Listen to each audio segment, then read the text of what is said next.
जगभरामध्ये नाताळाचा सण साजरा केला जात असताना आपणही या मंदिरामध्ये देवाच्या पवित्र भवनामध्ये एकत्र जमलेलो असताना नाताळाचा सण साजरा करीत असताना निश्चितच आपल्या अंतःकरणामध्ये आनंद आहे. सगळे आनंदी आहेत. प्रभूची स्तुती असो. आणि निश्चित देव त्याच्या पवित्र वचनाद्वारे आज आपली भेट घेणार आहे. आणि आज सर्वांना येशूच्या नावात नाताळाच्या हार्दिक शुभेच्छा मी देतो. Praise the Lord. नाताळ म्हणजे ख्रिसमस, मास ऑफ क्राइस्ट या शब्दाद्वारे, ख्रिस्ताची सभा या शब्दाद्वारे ख्रिसमस या शब्दाचा उगम झालेला आहे. इतिहासात पहिला नाताळ 25 डिसेंबर 336 या सालामध्ये करण्यात आला. येशू ख्रिस्ताला वधस्तंभावर खेळणारे रोमी सरकार जे होतं, त्या रोमी साम्राज्यामध्ये कॉन्स्टंटाईन नावाचा पहिला ख्रिस्ती रोमी सम्राट झाला. आणि याच रोमी सम्राटाने पहिल्यांदा 25 डिसेंबर या दिवशी नाताळ सण साजरा केला. आणि त्यानंतरच काही कालावधीत पोप जुलियस फर्स्ट यांनी ऑफिशियली जाहीर केलं की 25 डिसेंबर हा दिवस नाताळ म्हणून साजरा करावा. आता बऱ्याचशा त्याविषयीच्या लोकांचे प्रश्नचिन्ह आहेत. 25च का आणि ह्याच दिवशी का? आणि बरेच लोक जगातले वेगवेगळ्या ठिकाणामध्ये 25 डिसेंबर व्यतिरिक्त अन्य दिवसांमध्ये, कुणी डिसेंबरच्या पहिल्या आठवड्यात पार जानेवारीपर्यंत काही लोकांचा नाताळ आहे. आणि काही लोक असा आक्षेप घेऊन सांगतात की सप्टेंबर ऑक्टोबरमध्ये नाताळ करावा. परंतु या वादविवादात न पडता मला एकच प्रश्न विचारायचा आहे.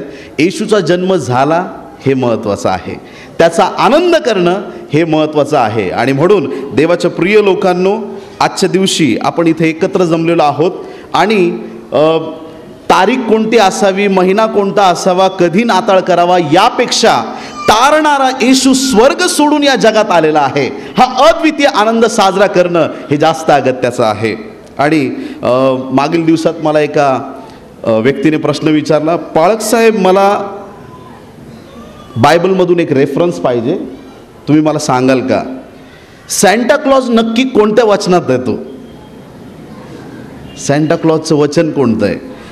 आणि देवाच्या प्रिय लोकांनो, जो सॅन्टा क्लॉज ज्याविषयी आपण सगळीकडे पाहतो, किंवा लाल कपडे घातलेला तो व्यक्ती, दाढीवाला, पांढरी शुभ्र दाढी लावलेला व्यक्ती, आणि सगळीकडे तो आनंदाच्या शुभेच्छा सगळ्यांना देतो. ॲक्च्युली मुळात सेंट निकोलस नावाचा देवाचा एक सेवक, त्याने आपली सगळी जी संपत्ती आहे, या व्यक्तीचा जन्म इसवी सन 280 झाला.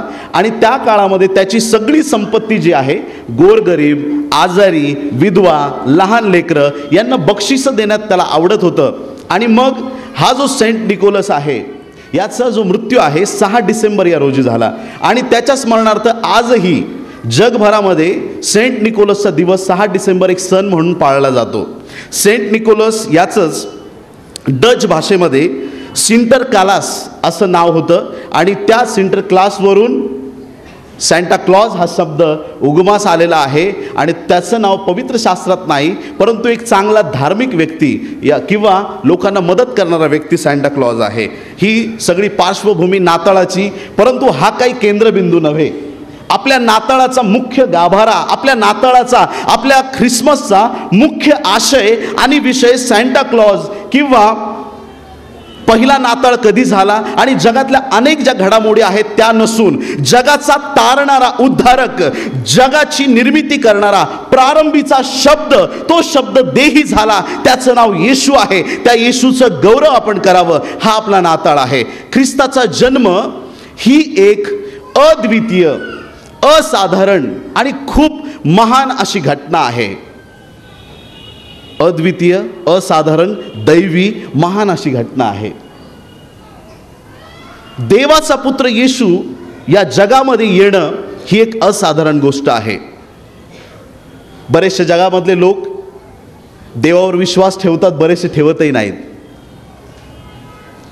एका पाळक साहेबांना एका व्यक्तीने विचारलं, देवाबद्दल तुम्ही काय म्हणता? बऱ्याचशा गोष्टी ऐकल्यानंतर त्यांनी म्हटलं, पाळक साहेब, मी देवावर विश्वास ठेवत नाही आणि मी सैतानावरही विश्वास ठेवत, बोला बोला, मी देवावर विश्वास ठेवित नाही आणि मी सैतानावरही विश्वास ठेवित नाही. मी स्वर्गावर विश्वास ठेवित नाही आणि मी नरकावर विश्वास ठेवित नाही. पाळक साहेबांनी त्याला एक सुंदर उत्तर दिलं, तिथं जेव्हा पोहोचशील तेव्हा तुला विश्वास ठेवावा लागेल.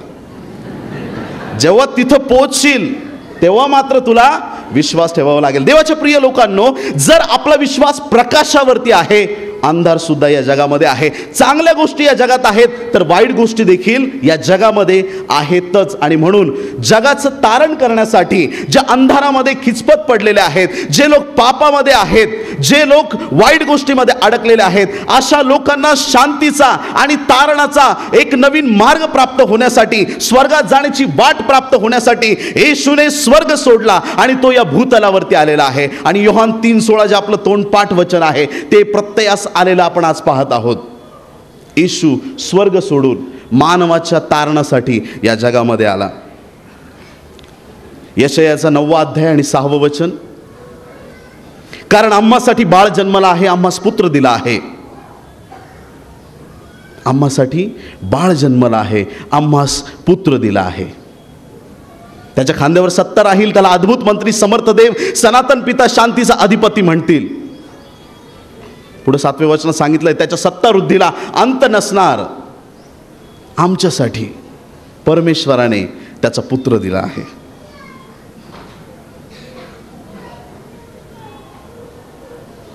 येशूच्या जन्माच्या काही अद्वितीय अशा घटना आहेत आणि थोडक्यात त्या प्रत्येक घटनेविषयी आपण आज मनन करणार आहोत. तुम्ही तयार आहात का? तयार आहात का? प्रभूची स्तुती असो. येशू ख्रिस्ताची वंशावळ, सगळ्यात पहिला मुद्दा. जगात कुठल्याही माणसाची वंशावळ इतकी तंतोतंत दिलेली नाही. मत्तयाच्या पहिल्या अध्यायाच्या 1 ते 17 वचनामध्ये येशू ख्रिस्ताची पार अब्रामापासून ते येशू ख्रिस्तापर्यंत सर्व पिढ्यांचं सुंदर रीतीनं विवेचन करण्यात आलेलं आहे. चांगल्या रीतीनं माहिती दिलेली आहे, कोणाला कोण पुत्र झाला. आणि अशी वंशावळ जगात दुसऱ्या कुठल्याही माणसाची नाही. ही एक अद्वितीय गोष्ट येशूबद्दल आहे, येशूची वंशावळ. आणि त्या वंशावळीबद्दल उत्पत्ती 12वा अध्याय 3ऱ्या वचनात सांगितलं, तो अब्रामाचा संतान असणार आहे. उत्पत्ती 17:19 मध्ये बायबल सांगतं की तो इसाकाचा पुत्र असणार आहे. येशू ख्रिस्त गणना 24:17 प्रमाणे तो याकोबाचा पुत्र असणार आहे. इर्माया 23:5 प्रमाणे तो दाविदाचा पुत्र असणार आहे. उत्पत्ती 49 आणि 10 प्रमाणे तो यहुदा वंशामधून तो येणार आहे. या सर्व गोष्टी येशूच्या वंशावळीत आपल्याला पूर्ण झालेल्या पाहायला मिळतात. येशूचा जन्म अब्रामाच्या, याकोबाच्या, इसाकाच्या, दाविदाच्या वंशातून झालेला आपल्याला त्या वंशावळीमधून दिसतो. ही एक अलौकिक अद्वितीय अशी येशूची वंशावळ आहे. येशूने कुठं जन्म घ्यावा, मिखा याचा 5वा अध्याय आणि 2ऱ्या वचनात जुन्या करारात पूर्वीच त्याच्या जन्माविषयीची भविष्यवाणी सांगून ठेवलेली आहे. हे बेथलेहमा एफ्राता, तुझमधून एक शास्ता निघेल, ज्याचा उगम अनादी कालापासून म्हणजे प्राचीन काळापासून त्याचा उगम आहे. आणि साक्षात येशू ख्रिस्त या जगामध्ये येईल. तो कुठल्या गावात येईल याविषयी सुद्धा भविष्यवाणी पवित्र शास्त्रात दिलेले आहे. यशा 7:14 आणि मत्तय 1 अध्याय 18 ते 23 वचनामध्ये कुमारी गर्भवती होईल याविषयी परमेश्वराचं वचन या ठिकाणी नमूद केलेलं आहे. जुन्या करारातील सर्व भविष्यवाण्या नवीन करारामध्ये येशूच्या जन्माच्या दरम्यान आपल्याला पूर्ण झालेल्या पाहायला मिळतात. येशू ख्रिस्ताने 6वा शब्द वधस्तंभावरती उच्चारला, पूर्ण झाले आहे. आणि ज्याही भविष्यवाण्या त्याच्यावर दिलेलं जे कार्य होतं ते सर्व कार्य येशूने या जगात येऊन पूर्ण केलेलं आहे. सर्व भविष्यवाण्या प्रत्ययास आल्या. ज्या जन्माविषयी दिलेल्या होत्या त्या सर्वच्या सर्व भविष्यवाण्या या ठिकाणी पूर्ण झालेल्या आपण पाहतो. योहान याचा 1 अध्याय 1 वचन 1 ते 8 वचन, त्याचप्रकारे 1 अध्याय 14वं वचन पवित्र शास्त्र आपल्याला सांगतं, प्रारंभी शब्द होता शब्द देवासह होता आणि शब्द देव झाला. 14व्या वचनात सांगितलंय शब्द देही झाला. देवाचा शब्द देही झाला. उत्पत्ती 1:1 मध्ये बायबल सांगतं, बायबलची सुरुवात, बायबलच्या सुरुवातीचा पहिला अध्याय, पहिलं पुस्तक, पहिला अध्याय, पहिलं वचन, प्रारंभी देवाने आकाश व पृथ्वी ही निर्माण केली. प्रारंभी देवाने आकाश आणि मग पृथ्वी. किती लोक इथं असे आहेत की आधी छप्पर बांधतात मग पाया घालतात. हे देवच करू शकतो. प्रारंभी देवाने आकाश, इंग्लिश बायबलमध्ये असं म्हटलेलं आहे, in the beginning God created heaven and earth. प्रारंभी देवाने स्वर्ग, प्रारंभी देवाने आकाश निर्माण केलेलं आहे आणि मग त्याने पृथ्वी निर्माण केलेली आहे. यशाया 66 पहिलं वचन, प्रेषित 7:49 बायबल आपल्याला सांगतं, स्वर्ग हे त्याचे राजासन आहे आणि पृथ्वी त्याचे पदासन आहे. स्वर्ग त्याचे राजासन आहे, पृथ्वी त्याचे पदासन आहे. आधी त्याने राजासन तयार केलंय आणि त्यानंतर त्याने पदासन तयार केलेलं आहे.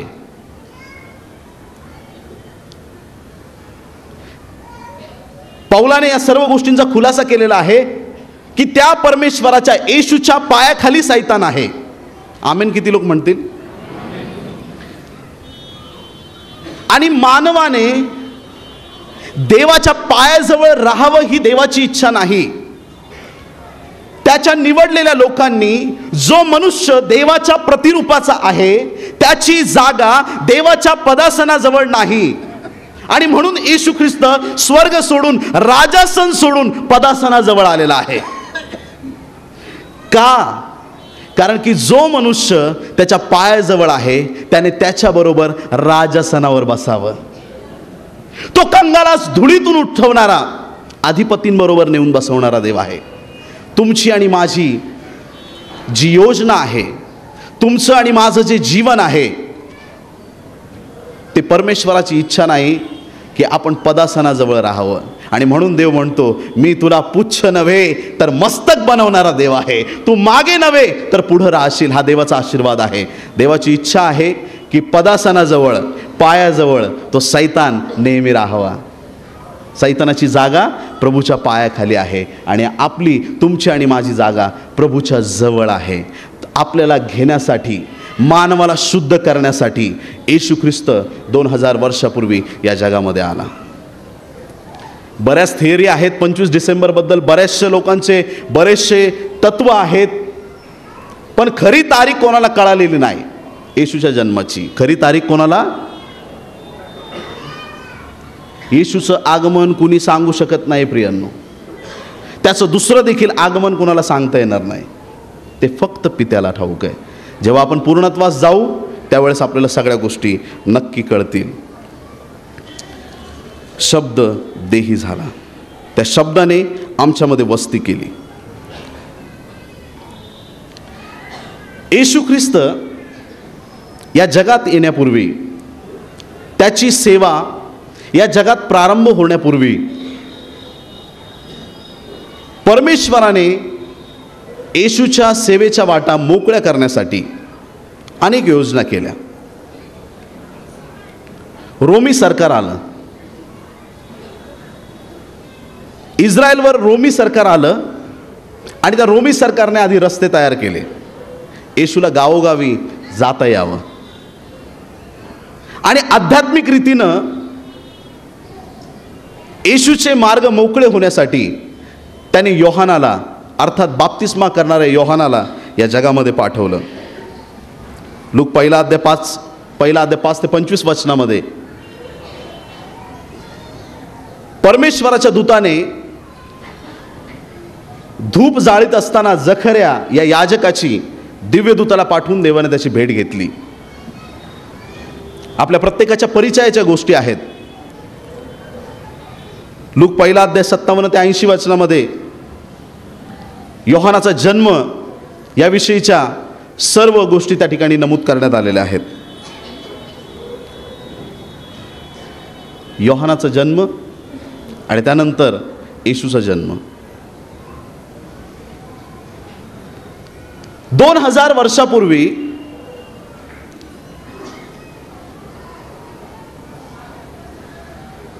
देवाला भिवून वागणारे, देवाला आवडणारे, देवाच्या समागमे राहून देवाचं गौरव करणारे असे 2 परिवार होते. एक परिवार पवित्र स्थानामध्ये धूप जाळणारा एक याजक, या याजकाचा एक परिवार आहे, जखर्या आणि अलिशिबा. आणि दुसरा जो परिवार आहे मरिया, योसेफ, एक सुताराचा परिवार आहे. एक परिवार याजकाचा परिवार आहे आणि एक परिवार सुताराचा परिवार आहे. एक परिवार याजकाचा परिवार आहे, एक परिवार सुताराचा परिवार आहे. परमेश्वराला योहानाला पाठवायचं आहे आणि परमेश्वराला येशूला जगात पाठवायचं आहे. इथं बसलेला कुठलाही व्यक्ती 2000 वर्षापूर्वी जर असता आणि त्याला जर कोणी प्रश्न विचारला असता, येशू हा देवाचा पुत्र या जगात पाठवायचा आहे, याजकाच्या घरी पाठवावा की सुताराच्या घरी पाठवावा, उत्तर मिळालं असतं याजकाच्या घरी. उत्तर मिळालं असतं याजकाच्या घरी पाठवावा, सुताराच्या घरी कशाला. याजक म्हणजे पाळक आहे, याजक म्हणजे सुवार्तिक आहे, याजक म्हणजे देवाचा अभिषिक्त आहे, देवाचा सेवक आहे, त्याच्या घरामध्ये येशूला पाठवावं. परंतु येशू नाही, याजकाच्या घरामध्ये नाही, सुताराच्या परिवारात त्याने जन्म घेतलेला आहे. सुताराच्या परिवारात.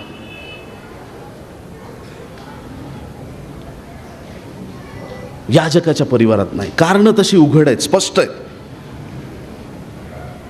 ज्या वेळेस परमेश्वराच्या दूताने पवित्र स्थानामध्ये जखर्याची भेट घेतली, जखर्या आपल्या नेहमीच्या नित्यक्रमाप्रमाणे धूप जाळण्याची त्याची वेळ होती आणि त्या पवित्र स्थानात तो धूप जाळीत असताना अचानक त्याच्या समोर स्वर्गातून एक दिव्यदूत प्रकटला आणि त्याने सांगितलं, जखर्या, आज तुझी प्रार्थना स्वर्गात ऐकण्यात आलेली आहे. तुझी स्त्री जी अलिशिबा, आता तुम्ही वृद्ध झालेले आहात, परंतु या वृद्ध काळामध्ये देखील तुम्हाला पुत्र होईल, त्याचं नाव योहान ठेव.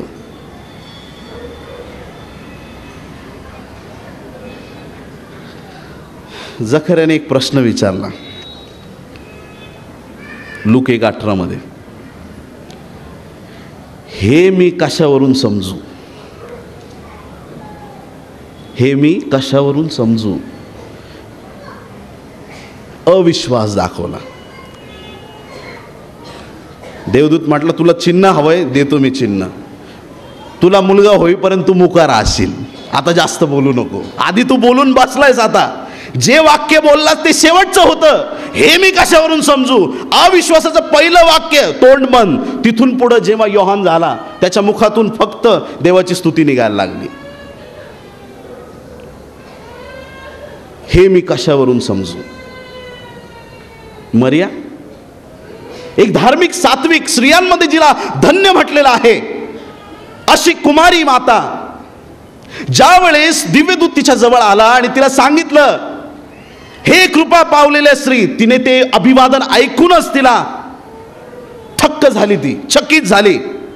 आणि तिला ज्यावेळेस संदेश मिळाला की तुझ्या पोटी जगाचा उद्धारक, तारणारा तुझ्या उदरामध्ये येत आहे, त्याला तू जन्म देशील, ज्यावेळेस तिने ऐकलं, तिने विचारलं, हे प्रभू, हे कसं होईल.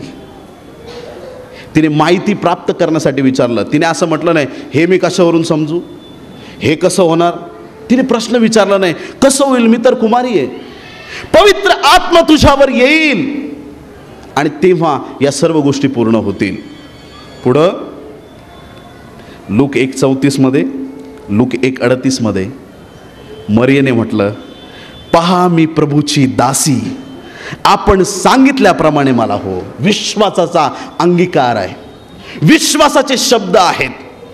आणि तात्काळ देवाची इच्छा माझ्या जीवनात पूर्ण व्हावी असं तिने म्हटल्याबरोबर प्रभूचा आशीर्वाद तिला प्राप्त झाला. योसेफाबद्दल म्हणाल, योसेफाबद्दल फारसं लिहिलेलं नाही. योसेफ धार्मिक व्यक्ती होता. पहिली गोष्ट, योसेफ धार्मिक व्यक्ती होता. तो धार्मिक आहे याविषयी मला फक्त 2च मुद्दे मिळाले. त्याला धार्मिक आहे हे सिद्ध करण्यासाठी 2च मुद्दे. ज्या स्त्रीशी त्याचं लग्न ठरलं होतं ती प्रेग्नंट आहे हे कळल्यानंतर तिची बेआबरू होऊ नये ही त्याची इच्छा होती. ही इच्छा एक धार्मिकच करू शकतो. का रे बाबा, का लग्न मोडलं, काय ती मुलगी बरोबर नाही, असं तसं झालं, हे सगळ्या दुनियेत लोकांनी बोवाटा केला असता, सगळ्या दुनियेत सांगत सुटले असते, का रे बाबा का झालं, तू लग्न का नाही करत त्या मुलीशी. पण तिची बेआबरू होऊ नये हे काम एक धार्मिकच करू शकतो. ही पहिली बाब. दुसरी गोष्ट की ज्यावेळेस दिव्यदूताने त्याला सांगितलं की तिला तू सोडू नको, तिचा स्वीकार कर, तर त्याने तिचा स्वीकार केला, तिला साथ दिली, तिच्याबरोबर उभा राहिला. या 2 गोष्टीवरून नक्कीच कळतं की योसेफ एक धार्मिक व्यक्ती आहे.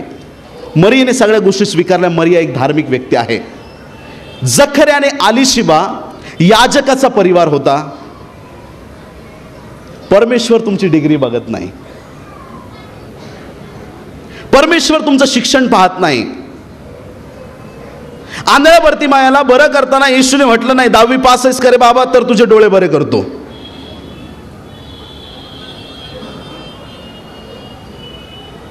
लाजरा कलेक्टर कचेरीत तू कामाला होता का तर मी तुला बाहेर काढतो.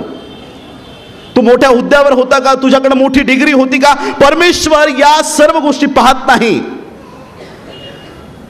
परमेश्वर आपला विश्वास पाहतो. नकारात्मक परिस्थितीमध्ये आपण किती सकारात्मक देवाबरोबर चालतो हे परमेश्वर पाहत असतो. आणि म्हणून मरिया आणि योसेफ यांच्या जीवनात येशूला परमेश्वराने पाठवलेला आहे.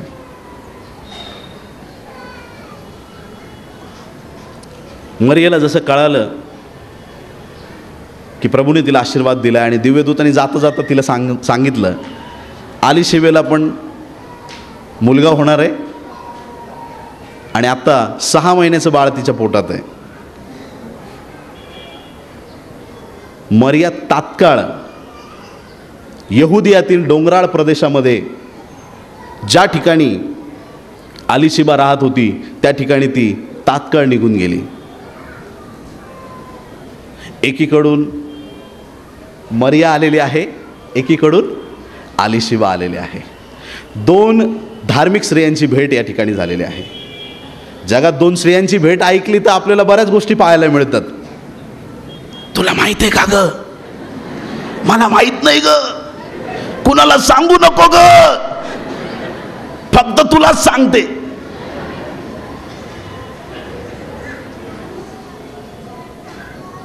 एक स्त्री दुसरीला भेटली, मी तर म्हणतो BBC बंद करून टाका.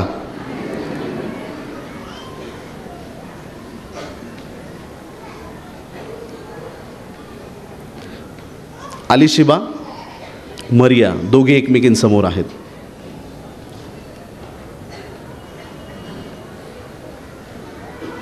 दोन तासाचा संदेश नाही, 10 तासाची प्रार्थना नाही, फक्त मरियेचं अभिवादन. अभिवादन म्हणजे कुणी भेटल्यानंतर आपण सलाम म्हणतो ना, प्रेज लॉर्ड म्हणतो, हालेलुया म्हणतो, अभिवादन करणं, ग्रीटिंग्स देणं, फक्त अभिवादन. कदाचित ती म्हटली असेल शालोम, सलाम तिने केला असेल येशूच्या नावात. फक्त तिचं अभिवादन ऐकल्याबरोबर आलिशिबेच्या पोटामध्ये जो बाप्तिस्मा करणार योहान जे बाळ आहे, बायबल सांगतं त्या बाळाने उडी मारली आणि आलिशिबा पवित्र आत्म्याने भरली.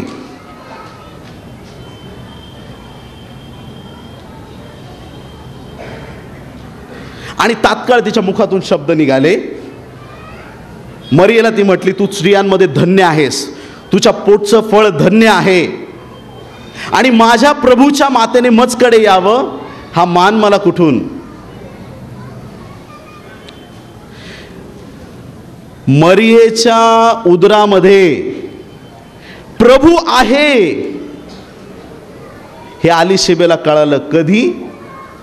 जेव्हा अभिवादनानंतर ती पवित्र आत्म्याने पूर्ण झाली तेव्हा.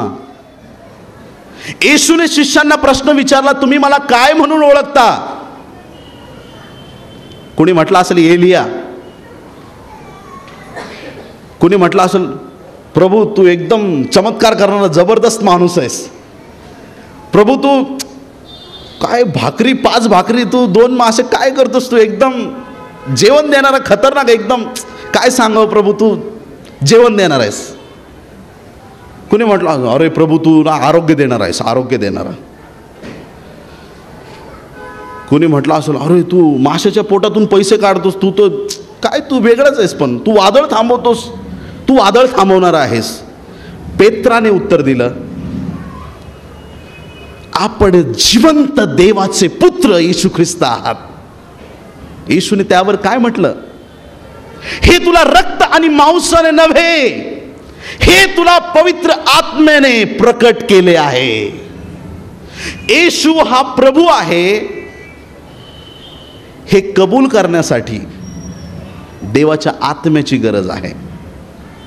अनेक लोक सैतानाच्या आत्म्याने भुलवले जात आहेत, चर्चेस जाळत आहेत, अनेक समस्या दिल्लीमध्ये अनेक ठिकाणामध्ये घडत आहेत. पण देवाच्या प्रिय लोकांनो, येशूला आता कुणी जाळू शकत नाही, तो पुनरुत्थित आहे. आमेन म्हणाल का कुणी?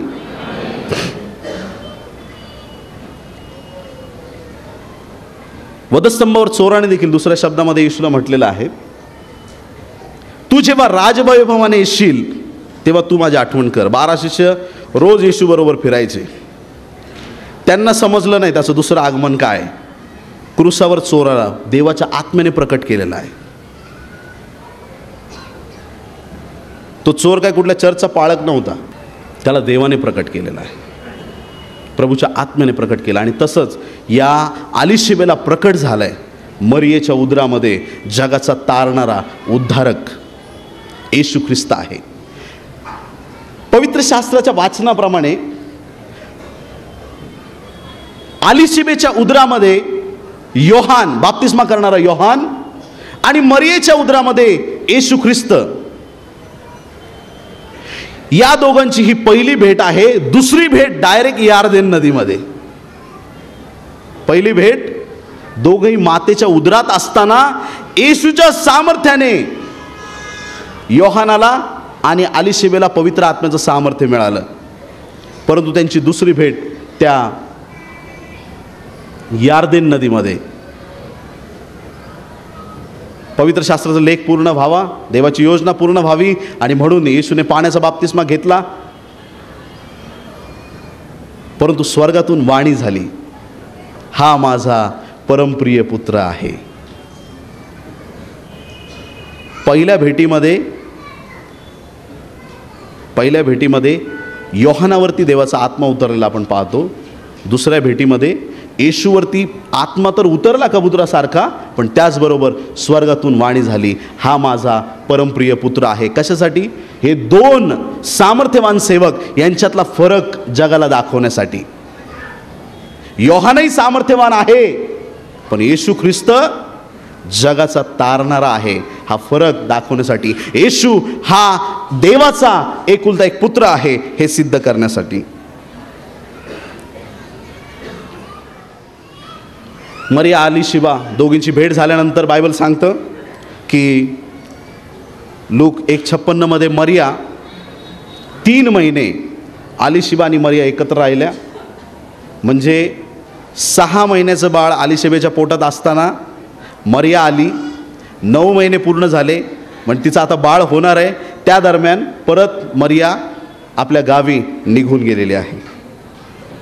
आणि ती नासरेतमध्ये असताना लूक 2:4 आणि 5 वचनात सांगितलेलं आहे की नावनिशी करण्यात आली. नावनिशी म्हणजे सगळ्यांनी आपापल्या गावात निघून जावं, जनगणना.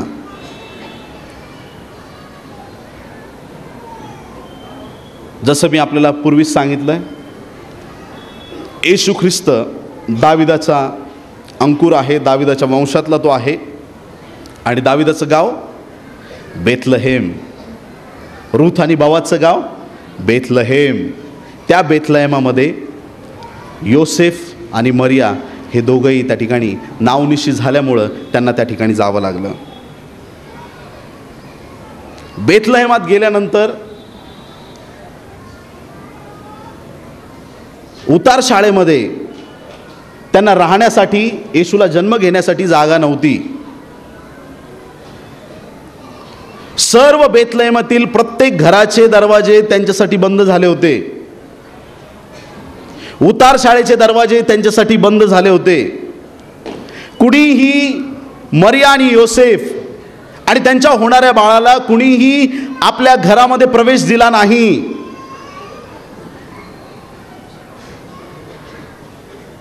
कुणीही त्यांना प्रवेश दिला नाही.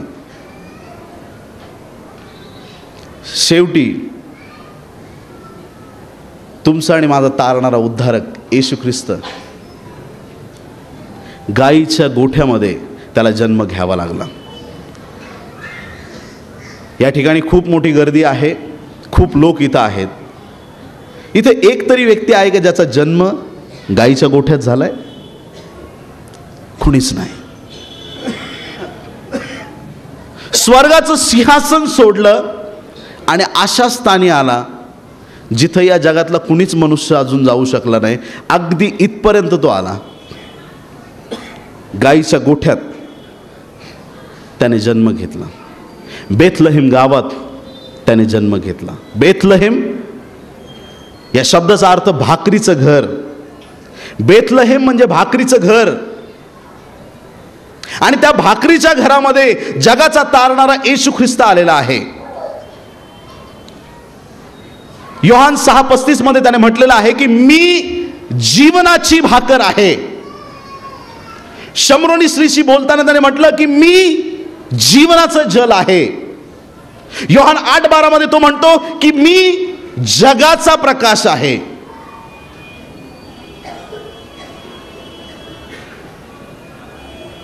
या संपूर्ण जगाला श्वास चालू राहण्यासाठी, जगण्यासाठी भाकरीची आणि पाण्याची गरज आहे.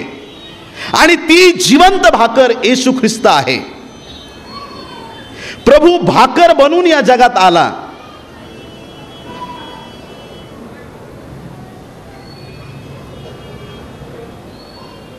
काही लोक कशा कशा गोष्टींसाठी दिवाने झालेले आहेत. टीव्ही पाहत राहतात काही लोक. हा चॅनल झालं की तो झालं की तो झालं की तो, ही सिरियल संपली, अरे ती लागली असेल, ती संपली की अरे ती संपायच्या आत लगेच दुसऱ्या सिरियलबद्दल त्यांच्या लक्षात असतं. सिरियलचे नावं. एका घरात मी गेलो आणि मला 5-10 मिनटं असंच बसवून ठेवलं. मी प्रार्थनेसाठी गेलो, असंच बसवून ठेवलं आणि त्या आंटी रडत होत्या. बघा ना तिची सासू तिला किती त्रास देते. कोणाची प्रार्थना करू आपण. ती सिरियल बदली.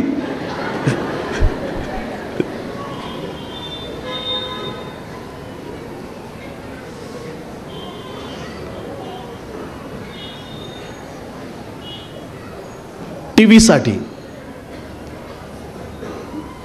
हा पिक्चर झाला की तो झाला की तो, याच्यासाठी बरेच लोक वेडे झालेले आहेत. पण मला एक सांगायचं, टीव्ही शिवाय तुम्ही जगू शकता, भाकरीशिवाय जगू शकत नाही.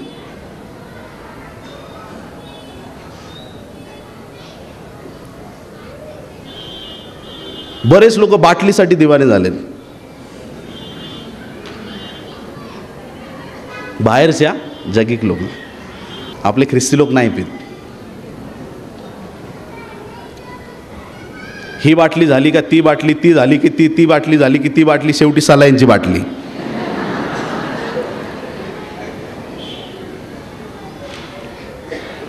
जगातील कुठल्याही व्यसनाशिवाय तुम्ही जगू शकता, जगातील कुठल्याही गोष्टीशिवाय तुम्ही जगू शकता, पण तुम्ही भाकर आणि पाण्याशिवाय जगू शकत नाही. कारण ती भाकर आणि ते जीवनाचं पाणी येशू आहे.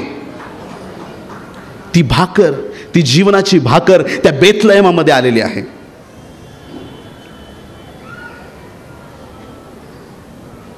आणि त्याच दरम्यान मेंढपाळ रानामध्ये आपले कळप राखत होते, शेकोटी करीत नव्हते. लूक 2 अध्याय 8 ते 20 वचनामध्ये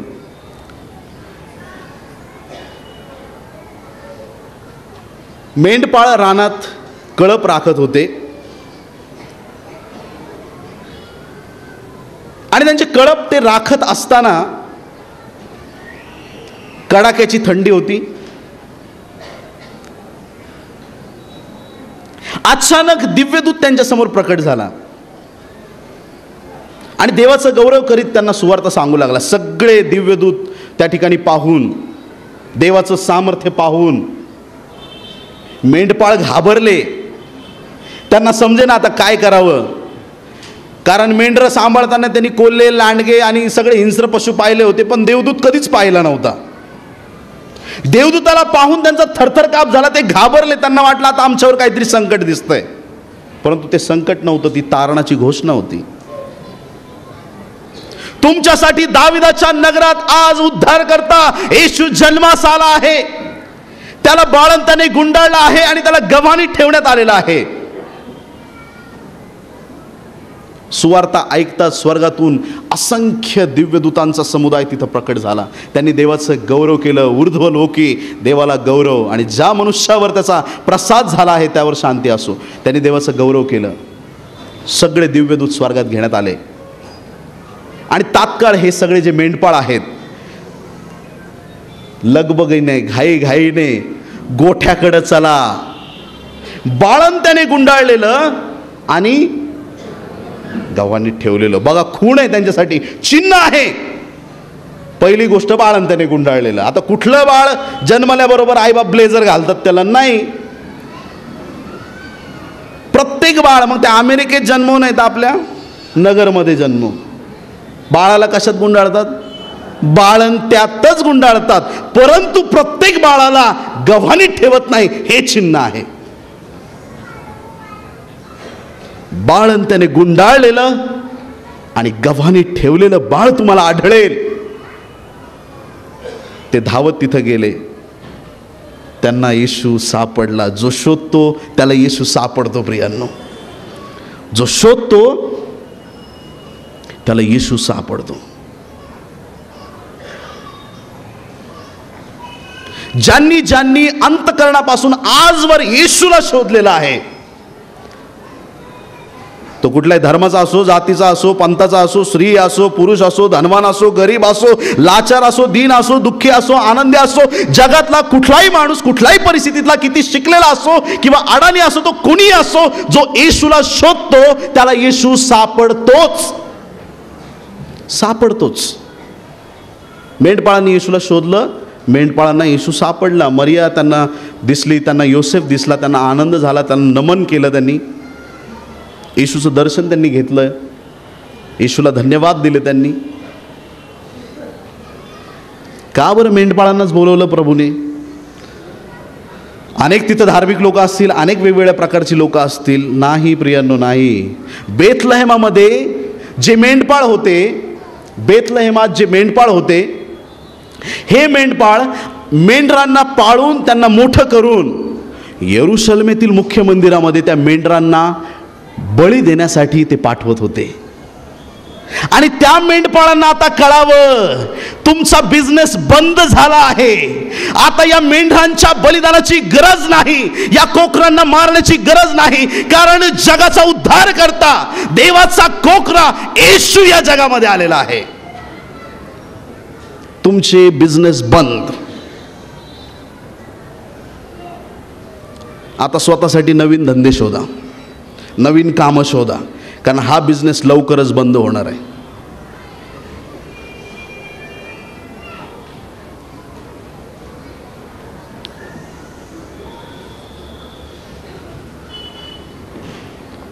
मेंढपाळांनी येशूला नमन केलं आणि त्यांना कळलं की जगाचा उद्धारक, तारणारा या जगामध्ये आलेला आहे. आणि म्हणूनच आज आपण कुठलंही बलिदान देत नाही. शेवटचं बलिदान तुमच्या आणि माझ्यासाठी, शेवटची वेदी, वधस्तंभ, येशूने आपलं बलिदान दिलेलं आहे. म्हणून बेथलेहेमातल्या त्या मेंढपाळांना देवदूताकडून सुवार्ता कळलेली आहे. बाळंत्याने गुंडाळलेलं, गव्हाणीत ठेवलेलं हे एक वैशिष्ट्य आहे. बाळंत्यात गुंडाळलंय. आणि जेव्हा जेव्हा पवित्र शास्त्रात मी हे वचन वाचतो, येशूला बाळंत्यात गुंडाळलं, याचा काय अर्थ असेल? आणि तात्काळ एक गोष्ट मनात आल्याशिवाय राहत नाही. गव्हाणीत बाळंत्यात गुंडाळलं, परंतु गुलगुता टेकडीवरती त्याच्या वस्त्रावर चिठ्ठ्या टाकण्यात आल्या. जे रहस्य त्या गोठ्यामध्ये गुप्त होतं, पौल त्याचा खुलासा देतो की त्याने वधस्तंभावर उघड उघड प्रदर्शन केलं, सगळ्या जगाला जाहीर केलं. जे रहस्य गुप्त ठेवण्यात आलं होतं, क्रूसावर ते उघड करण्यात आलेलं आहे. आणि म्हणून माझ्या देवाच्या प्रिय लोकांनो, सुवार्ता सांगायला घाबरू नका. सुवार्ता सांगायला घाबरू नका. हे काम तुमचं आणि माझं नाही, हे काम देवाचं काम आहे. आमेन म्हणलं का कोणी? हे काम देवाचं काम आहे. सुवार्ता सांगण्याची लाज बाळगू नका, सुवार्तेची भीती बाळगू नका. सुवार्ता ही धाडसाने सांगितली पाहिजे. होय, येशू देवाचा पुत्र आहे, त्याने माझ्या पापासाठी बलिदान दिलं, तो पुनरुत्थित झाला आणि मला घेण्यासाठी पुन्हा एक बार येत आहे. ही सुवार्ता धाडसाने जगासमोर सांगण्यासाठी उभं राहण्याची गरज आहे प्रियांनो.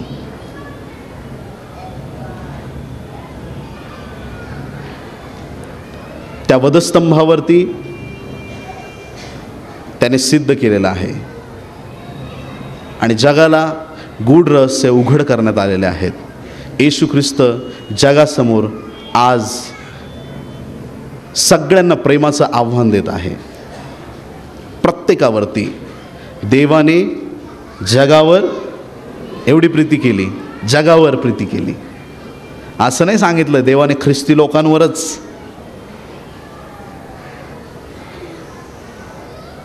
नाही, जगावर, मग तो कुणी असो, प्रत्येकावरती देवाने प्रीती केलेली आहे.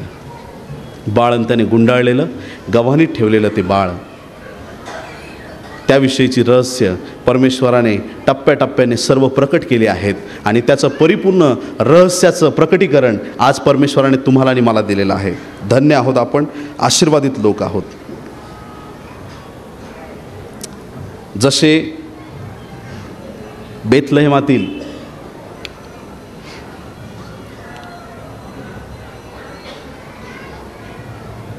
मेंढपाळ येशूच्या दर्शनाला आले, तसेच पूर्व दिशेकडून मागी लोक त्याच्या दर्शनाला आले होते. मत्ती 2 अध्याय 1 ते 12 वचनामध्ये या मागी लोकांच्या येण्याबद्दल, येशूला भेटण्याबद्दलच्या सर्व घटना नमूद करण्यात आलेल्या आहेत. 2 अध्याय 2 वचन आपल्याला सांगतं, यरूशलेमेत हे मागी लोक आले. आता मागी लोकांमध्ये त्याच्याबद्दल बरेच गैरसमज आहेत, ते आधी दूर झाले पाहिजेत. जिथं जिथं गव्हाणी पाहाल 3च लोक दाखवतील तुम्हाला, उंटावर बसलेले. त्यांच्याकडे थोड्याशा अशा पिशव्या, सोनं, काहीतरी उदबोळ काय काय घेतलेलं, 3च. मला तुम्हाला सांगायचं आहे, त्यांचा आकडा बायबलमध्ये दिलेला नाही. तुम्ही विचार, बाळासाहेब होते तरी किती मग? आता मी एक हुशार माणसासारखं एक स्टेटमेंट करतो, कमीत कमी 2 असतील. कारण तिथं सांगितलंय मागी आला नव्हे, मागी आले. 2 असतील किंवा त्यापेक्षा जास्त कितीही असू शकतात.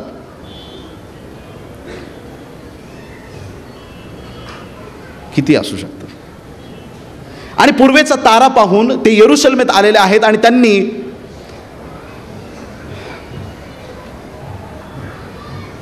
मत्ती 2:2 मध्ये सगळ्यांना येऊन त्यांनी एक प्रश्न विचारला. हेरोदापुढे त्यांनी प्रश्न विचारला, यहुद्यांचा राजा जन्मास आला आहे, तो कोठे आहे? यहुद्यांचा राजा जन्मास आला आहे, तो कोठे आहे? 2000 वर्ष झाली, आजही प्रश्न पडलेला आहे. यहुद्यांचा राजा जन्मास आला, तो कोठे आहे? तो आपल्या घरात आहे का? आपल्या कामाच्या ठिकाणी आहे का?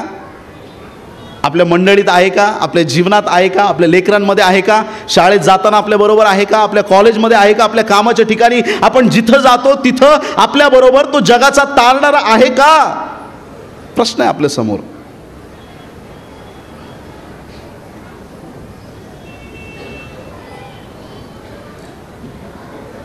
काही लोकांच्या मंडळीमध्ये येशू आहे, कामाच्या ठिकाणी येशू नाही.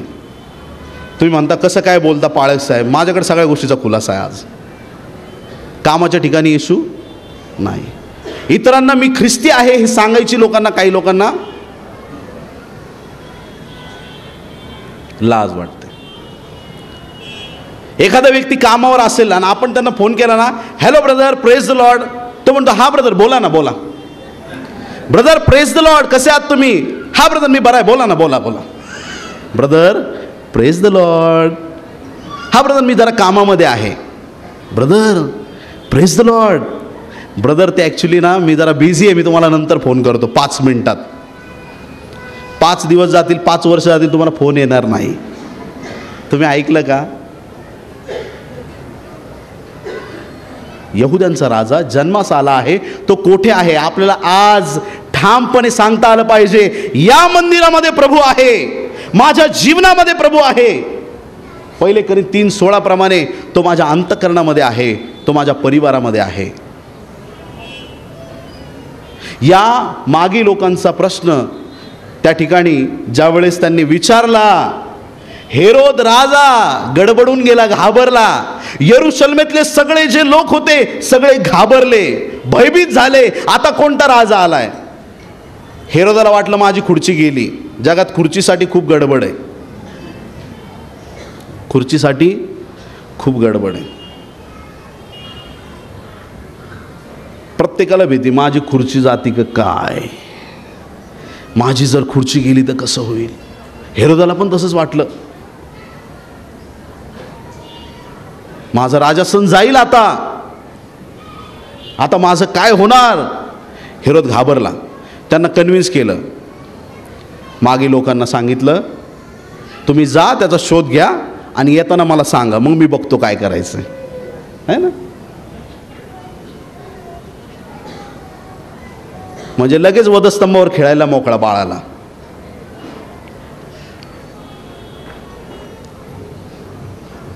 मागे लोक त्या ठिकाणाहून पुढे निघाले, ताऱ्याचा शोध घेत घेत. जिथं तारा थांबला, तारा पाहून त्यांना आनंद झाला. आणि गव्हाणीत नव्हे परंतु बायबलमध्ये लिहिलं आहे, मत्ते 2:11 ते घरात गेले.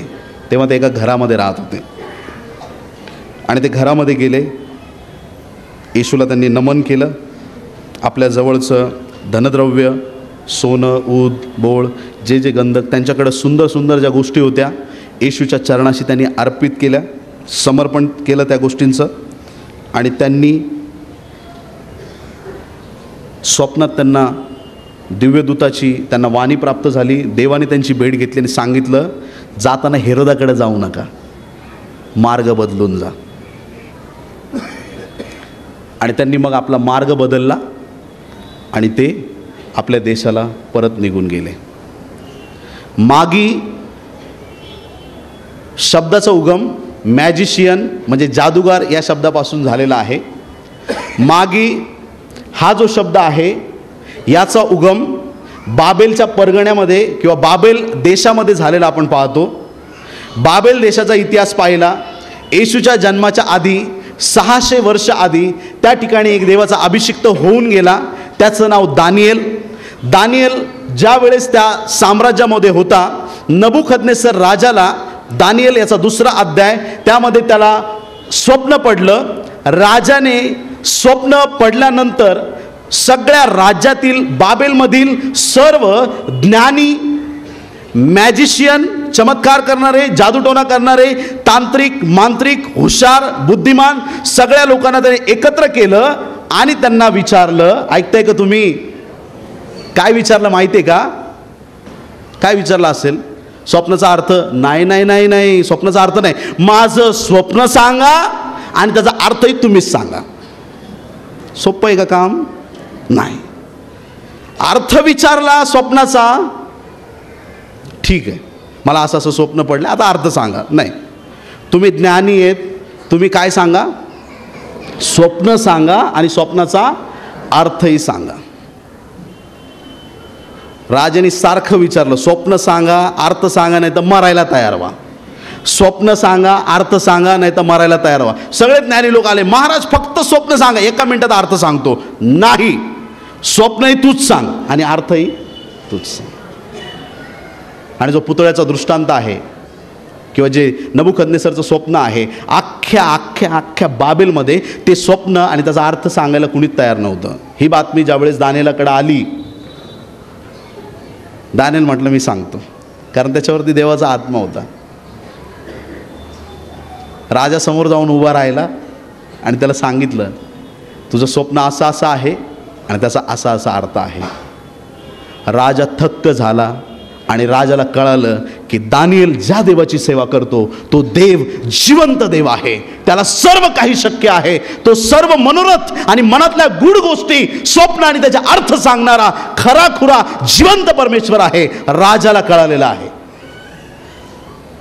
आणि पहिली गोष्ट राजाने एक केली की सर्व जे बाबेलमधले ज्ञानी लोक आहेत त्यांचा मुख्य दानिएल बनला.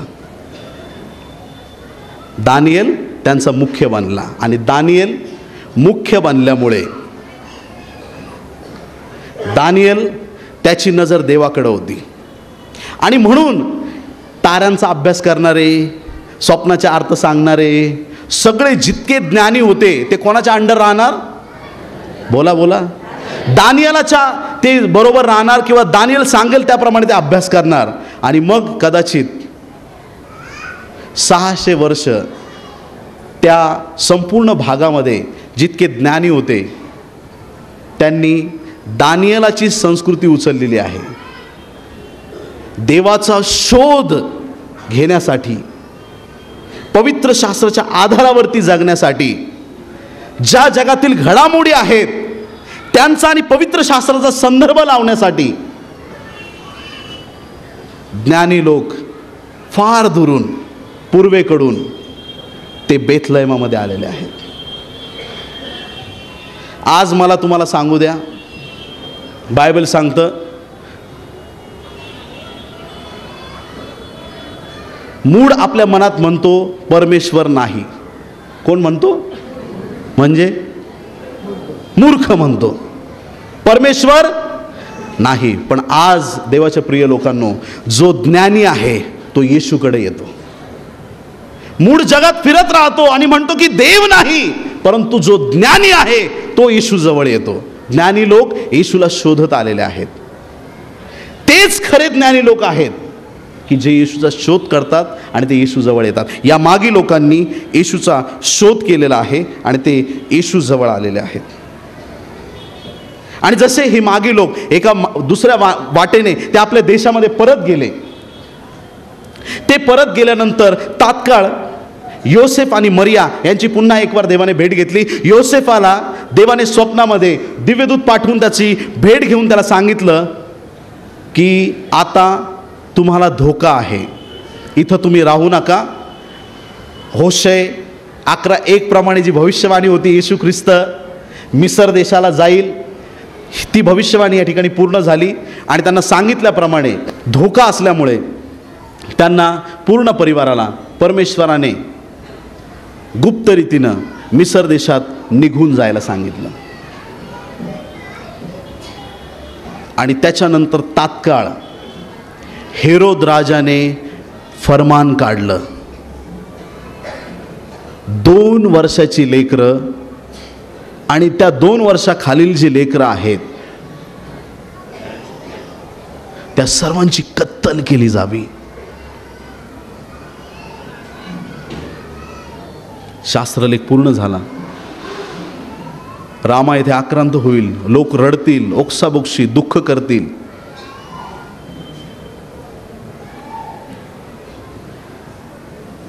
नुकतीच पाकिस्तानमध्ये घडलेली घटना आपल्या प्रत्येकाला माहिती आहे. वर्तमानपत्रात, चॅनल्सवर आपण ती गोष्ट पाहत आहोत.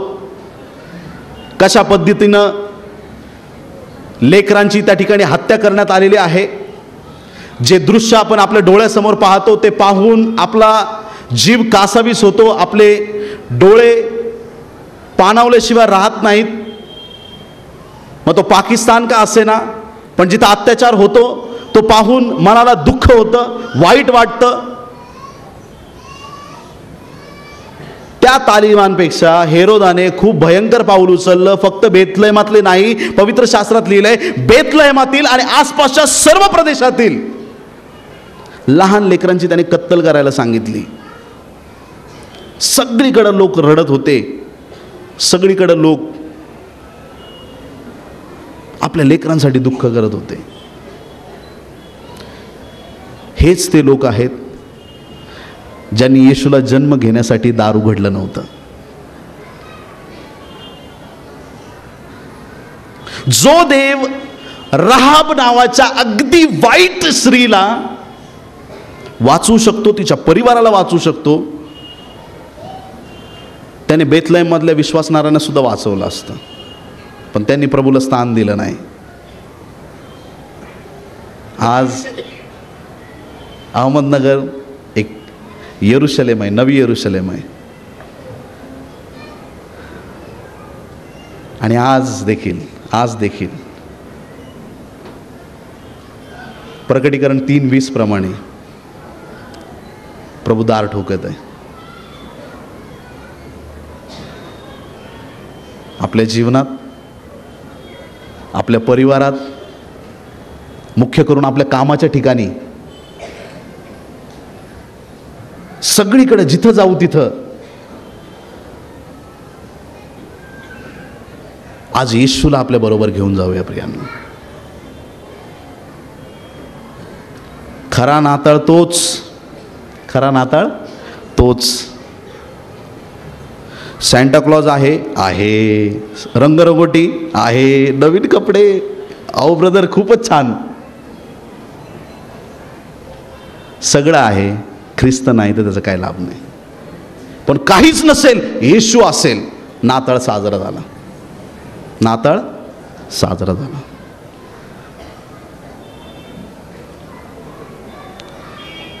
आज त्या ख्रिस्ताला आपल्या परिवारामध्ये आपण स्थान देऊया. मागी लोकांना येशूपर्यंत पोहोचवणारा तारा आज परमेश्वराने तुमच्या आणि माझ्या जवळ दिलेला आहे. हा तो तारा आहे. आज हे पवित्र शास्त्र तो तारा आहे. या पवित्र शास्त्राच्या माध्यमातून आपण देवाच्या जवळ जाऊ शकतो. आज त्या प्रभू जवळ जाऊ शकतो. शास्त्र वाचन, प्रार्थना यामध्ये आपलं कधी खंड पडू नये. निरंतर प्रार्थना करावी आणि त्या प्रभूच्या सानिध्यात राहावं, ही देवाची इच्छा आहे. जिवंताच्या भूमीवरती परमेश्वर येशू आपला वाटा आहे. घरादाराचे जेव्हा वाटे होतात, ही जमीन तुला, ती जमीन याला, हे घर त्याला, ती जमीन याला, हे घर त्याला, हे बॅलन्स याला, हे बॅलन्स त्याला. परंतु या जिवंताच्या भूमीवरती, या भूतलावरती तुमचा आणि माझा वाटा येशू ख्रिस्त आहे. तुमच्या आणि माझ्या वाट्याला या जगातल्या संपत्तीपेक्षा, या जगातील सर्व गोष्टींपेक्षा, 1 पेत्र 1:18-19 वचनाप्रमाणे सर्व गोष्टींपेक्षा इष्ट येशू ख्रिस्त सगळ्यात महान असा वाटा तुम्हाला आणि मला मिळालेला आहे. तुम्ही आनंदी आहात का? तुम्ही आनंदी आहात का? तुम्ही आनंदी आहात का? हॅपी ख्रिसमस सगळ्यांना. आणि खरंच या ज्या नाताळाच्या घटनांचं आपण आज मनन केलेलं आहे, विवेचन केलेलं आहे, सगळ्या गोष्टी आपण पाहिलेल्या आहेत. या सगळ्या गोष्टींचं एकच सार सांगतो थोडक्यात. असा जन्म तारणाऱ्याशिवाय कुणीच घेऊ शकत नाही. उघडपणे, निर्भीडपणे, अंतःकरणाच्या तळापासून मी आपल्या सर्वांना आणि हा आवाज जिथपर्यंत जातो त्यांना सांगतो, येशू हाच देव आहे. येशू हाच तारणारा आहे. आणि येशूशिवाय या जगामध्ये पाप विमोचन करणारं दुसरं नावच नाही. आमेन. हा खरा नाताळ आहे. आणि आज एक माझी विनंती आहे, अनेक फराळाची ताटं शेजारी पाजारी जातील, विदर्म्यांकडे जातील. त्या फराळाच्या ताटामध्ये एक सुगंधी पदार्थ, एक सुगंधी चविष्ट गोष्ट जी 52 कशी सोन्यापेक्षा इष्ट आहे आणि मधापेक्षा रुचकर आहे, ते प्रभूचं वचन, एक नवा करार त्या फराळाच्या ताटाबरोबर द्यायला विसरू नका. प्रभू आपल्याला आशीर्वादित करू. आमेन.